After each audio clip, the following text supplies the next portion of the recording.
আল্লাহ নবীজির প্রথম বিয়ের খুতবা কে পড়ছে ওলামাদেরকে জিজ্ঞাসা করেন। খাদিজাতুল কুবরা রাদিয়াল্লাহু তাআলা আনহার সাথে যখন বিয়ে হয়, খুতবা কে পড়ছে, কোন মুফতি, কোন মুহাদ্দিস, কোন আলেম পড়ছে? ওই বিয়ের খুতবা তো আবু তালেব নিজে পড়ছে।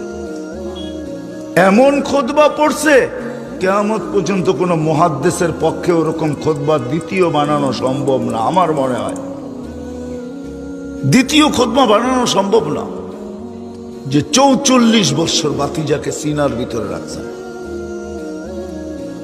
চলেন একটা দিয়া বুঝাই, যদি বুঝে আসে।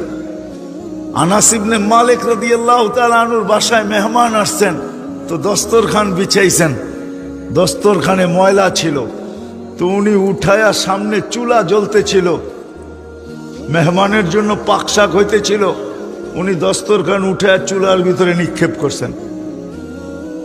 সবাই তাকায় তাকায় দেখতেছিলেন যে এটা কি করলো, এটা তো পুরা ছাই হয়ে যাবে।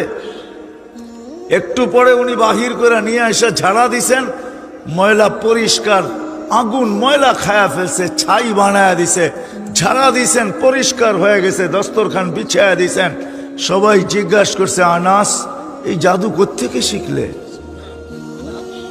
তো বলতেছে এটা জাদু না, এই দস্তরখানি আল্লাহ রসুল খাইছিলেন আর এটার ভিতরে হাত মুছছিলেন, ওই দিন থেকে আমি দস্তরখানকে এইভাবে পরিষ্কার করি। ময়লা তো খায় বটে, কিন্তু দস্তরখানের একটা সুতা খাওয়ার ক্ষমতা রাখে না।